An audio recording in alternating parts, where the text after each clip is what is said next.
Fishing is one of the most relaxing activities there is. Or is it? In our current society, most people are stressed as fuck. Some because of the impending collapse of our economic system, others because they work themselves to death, others because of the constant connected world and incessant social interactions, and others because they lost the birth gacha game and they spawn with a fucked up character. Most people, in their free time, are looking to relax. Some want to play video games, some want to go fishing, and some want to fish in video games. It makes sense then that there is a moderately successful wave of video games that revolves around fishing, with games like Stardew Valley, Animal Crossing, and Dave the Diver. But it's also a common minigame. Games like Yakuza, Hades, Terraria, Monster Hunter, World of Warcraft all present fishing as an alternative to its mostly action-packed gameplay, giving the player a little break. A way of escaping the stress of not only real life, but the stress of the game. But, with so many games tackling fishing nowadays, then why am I singling out Dredge? I mean, doesn't it do everything like the other games with some little twist in its implementation? Well, you wouldn't be wrong to think of that. I mean, I was on the same boat as you. When Dredge came out in 2023, I didn't pay that much attention. I clicked on some streams, felt like the game looked absolutely stunning, but fishing just ain't for me.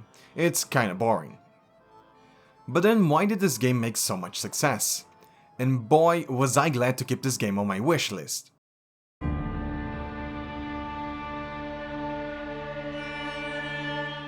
Have you ever been afraid of the dark? I mean, it's a common fear, and it's kinda logical. Who doesn't fear the dark? It's the fear of not being able to know what's there. It's the possibility that there is something dangerous in your proximity, but you just couldn't find out. So, what about the ocean? Have you ever been afraid of it? I mean, who would fear it? You go out to the ocean, the sun is shining brightly, there's the sound of waves all around you, the water feels so good on your skin, your muscles are all relaxed, you pick up your rod and you start fishing and drinking something. The best moments are always around the ocean. But isn't it weird? You can just cast a line and fish are always there.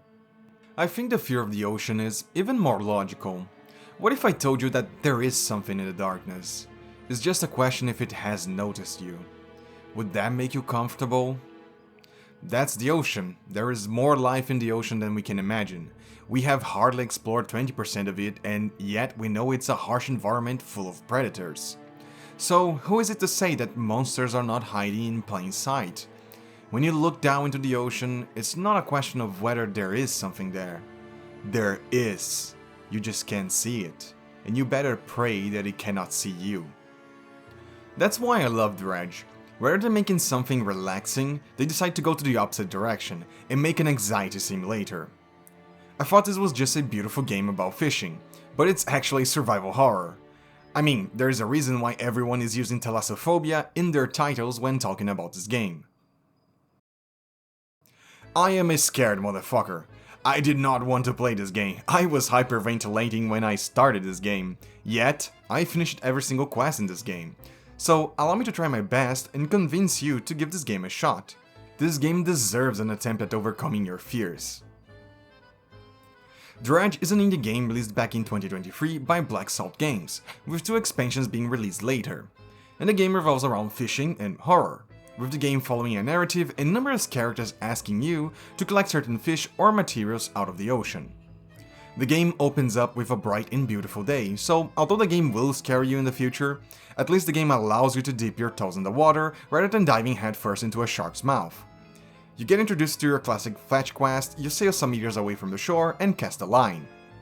Now, just fishing is already pretty fun, with it revolving around a reflex minigame. There's plenty of different minigames, but they all require you to press the button at the right time, with the changes being more visual, but just as little touch helps breaks away the repetitiveness. There are also some yellow markers that tend to be more difficult but reward you with better fish. There's also the fact that you have to identify the fish. I mean, if you're looking to catch something in a specific, then you probably need to scout around with your spyglass to see which shoal is the one you need to fish out of. Well, you might be asking, but why though? Can I just go to each one of them and check out on my own? Do I really need to use a spyglass?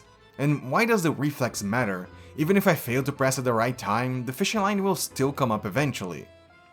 Well, if you care for your safety, then you probably should. That's the beauty of this game. Time only passes if you are either fishing or sailing, with some minor exceptions. So, as long as you are not doing either of the two actions, time will not pass. You can stand still and look around without it costing your precious time, since some fish only appear in the day, others in the night, so maybe you don't want to spend your time sailing around aimlessly. Or you might miss your chance to catch it, or worse yet, it might be too late to return to shore. Not only that, but thank God the time is not always passing, since managing your inventory is a big part of this game, and I love it. Anyone who has played games like Path of Exile or Diablo probably have some love for this kind of inventory, since it's basically a minigame of Tetris, and it works so well, especially on a game like this where traveling plays a big part. So you definitely want to plan to make the most out of your trip. Now, just to clarify, time doesn't pass, but that doesn't mean time has stopped. Other creatures in the game won't stop following you just because you decide to stand still. They will hunt you even if the clock of the game is not going forward. But don't be too anxious about the clock. There is no reason to rush in this game. The amount of days or hours that passes changes nothing in the quest or characters. So you won't be time gated or prevented from completing something just because you decide to wait out all night or just explore the map. Now, to be fair, there is one thing other than the day and night cycle that time affects, and that is the quality of our fish. We will get to it, but the game tries to be somewhat grounded, even if extrapolating some of our fears, so you can't just keep sailing around and filling your vessel to the fullest. You have to cut short sometimes just to be able to deliver the fish before they rot. Fish quality actually plays two roles. One is the price. If you are fishing to sell, then you want all of them to be fresh, so you can fetch the full price, with stale fish selling for only 60% and rotting down to 30%. Now, there is one more quality beyond rotting, and that's just rot. The fish is not even there anymore, and it becomes something without value. The second role, and where it actually matters, is when you need certain fish for quests. When delivering it for a quest, the NPC will normally not ask for a specific quality, but take too long and the fish becomes just rot, and at that point it won't work for the quest. Again, rotting fish will work for quests, a fish that has already become rot won't. This is where the game both has a strength and a weakness. The strength is the fact that it creates and demands that the player plans its trip. Some NPCs will ask for multiple fishes from various zones and from various times. So you might need to take a trip to the other side of the map, catch 4 different types of fish from different types of clusters that require different tools, with you maybe needing to wait out until the night, and then come all the way back to the NPC without the fish rotting, creating an interesting gameplay for the player. The weakness, in my opinion, is that the game doesn't really use this that much. There's only one quest in the game that asks for a rotting eel. Outside of that, no NPC cares about the state of the fish. And that makes me a little bit sad, since I do think that more quests like this would allow for a bigger variety of challenges. You know, some would require fresh fish, requiring you to be faster or maybe take one more trip to collect all of them. But with the way the game currently is, I think it's just a wasted potential, since selling gets trivialized by the abundance of merchants, and fetch quests are really lenient, with one of the DLCs even giving ice cubes that decrease the rate at which fish rot. Well, I talked about how the game feels somewhat grounded. Funny enough for a game that, you know, is in the water. But the main thing is, you are a fisherman and you need to respect the ocean. Most of the NPCs will give you pretty obvious hints about the dangers of the ocean and being out on it in the dark, as you might have noticed it from me mentioning the day and night cycle. But if you somehow skip through the dialogue, fear not, the game will gently remind you by playing some scary noises,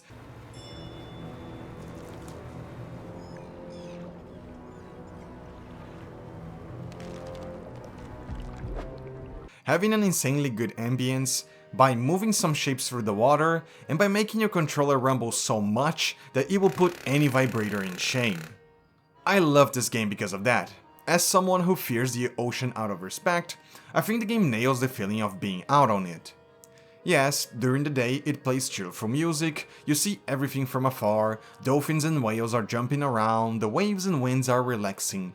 But as night approaches, you start to feel more uncomfortable. The music stops, your field of vision becomes low. The water starts making some strange sounds, and the game does the Minecraft strategy of playing some strange as fuck sounds to make you freak the fuck out. And there's the eye. The first indicator that something is not correct. Even if you missed every single clue so far, I don't know how you would do that. This eye that appears during the night and starts getting more and more agitated helps in making you feel the same. This is panic. The more you are out in the dark, the more you start panicking that there is something there. And just as I said in the beginning of the video, you are not wrong. There is something there. There is a reason to be panicking. Something is out in the ocean. It's just a question of whether it knows that you are also out there. Alone, vulnerable, and looking like a snack, you cutie patootie. Panic is such a good mechanic. There are some places in the map where there is always danger, but in general, the world is not that dangerous. So as long as you keep your panic low, you won't be safe, but at least you won't be in that much danger. But as you get cocky, maybe a specific fish appears a little away, maybe you want to finish your trip before the fish rot, or maybe because you simply thought your destination wouldn't be so far, your panic starts to grow. The eye gets more agitated, and with it, the ocean. More things starts appearing, more enemies, more danger. Now, the game won't outright jump scare you, I mean, maybe if you're a little bitch like myself, so panicking is not the worst. But if somehow your heel gets damaged, there are two outcomes. One is the game over, which just makes you start from the last checkpoint. Yes, sometimes this sucks, but if you're playing somewhat safely, your last checkpoint probably won't be that far behind. The second one, and funny enough, the worst one, is when you survive to tell the story. When the heel gets damaged, so does it takes away one of your spaces in your inventory. So if an item was there, it gets lost. It doesn't matter if it was a 7-slot fish, if it hits in one of its parts, the entire fish is lost. Or they might hit one of your rods, preventing you from continuing fishing and requiring you to make a trip to the repair shop. Or, the worst one, they might damage your motor, making you lose the ability to sail away. And with that, all your hopes of making it to shore. You can also damage your boat by colliding with a rock or other things, and you know, that's the worst one yet, since that's entirely on you. Worst yet if the stakes out is specifically your motor, since now you just stranded yourself. So good luck surviving, hope you last longer than the last sailor. Did I already tell you that this game is really scary? Good, because there's ways to make it less scary. One of them is obviously playing more during the day, only going out in the night once you either have the necessity for a specific fish. And the second one is, well, just upgrading your ship. Installing better lights so panic grows lower, having a better fishing rod so you fish faster, having a better heel so you survive more damage, or by having better motors, allowing you to sail away from danger. I think this is one of the worst attributes in the game, but at least it provides a choice to the player on how to play it. If you want to, you can just keep closer to a town or island and keep fishing, piling up mountains of gold and just upgrading your ship more and more. So by the time you decide to explore the world, it doesn't provide any more danger. That's really bad. Like, I get it that it provides the option for players who prefer the fishing side and not the horror side, since then you can just ignore the horror part by how strong you are and just focus on collecting all the fish and treating the game like a collectathon.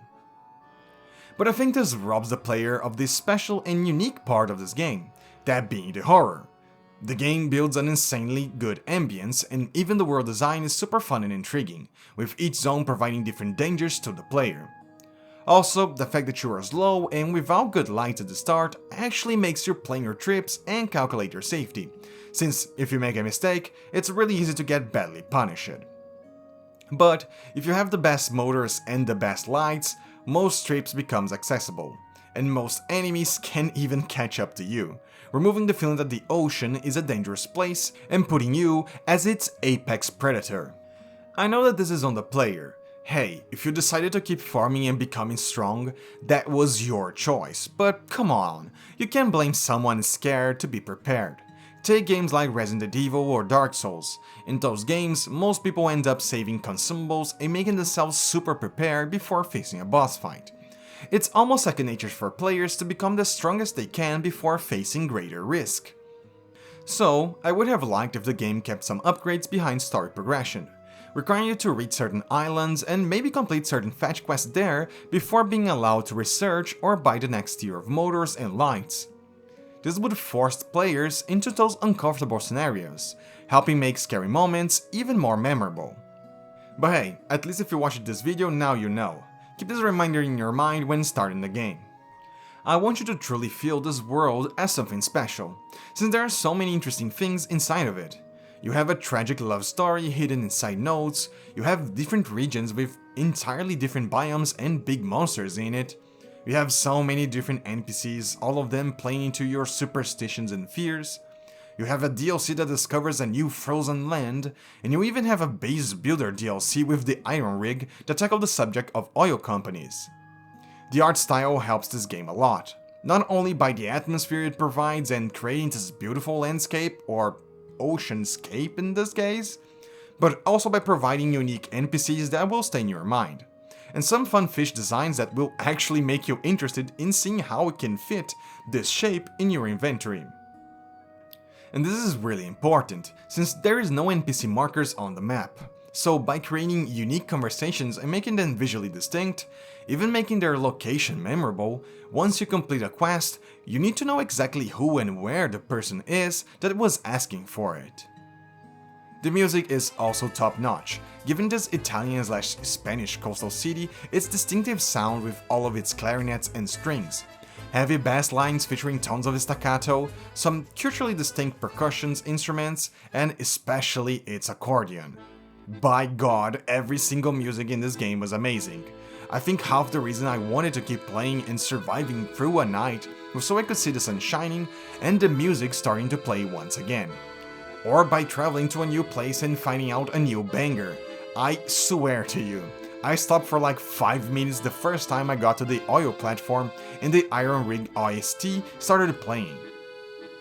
And this also helps in building the nights, since the lack of music feels really noticeable by how much it was helping set a good mood during the day. Dredge is a difficult game to talk about, since it's more about how you feel when playing rather than the gameplay itself. But I do think it's one of the more enjoyable games I played this year. Really helped me zone out a little bit and wind down after finishing a bigger and longer game like Yakuza 5. Since the gameplay loop of finding new fish, fetching different objectives and building your ship more and more feels really good. And the scary parts just help you get more immersed and engage with your activities. It is also a short game. I was able to finish in just a few days, taking mostly one weekend to finish everything. And since it is an indie title, it can kind of fit nicely into your pocket, especially on a sale, so give it a try if you're looking for a more ambience game like Outer Wilds or a Short Hike, since I believe it fit into the same feelings when playing. Safe sails out there, and I hope to be able to keep you hooked into the video. Thanks for watching.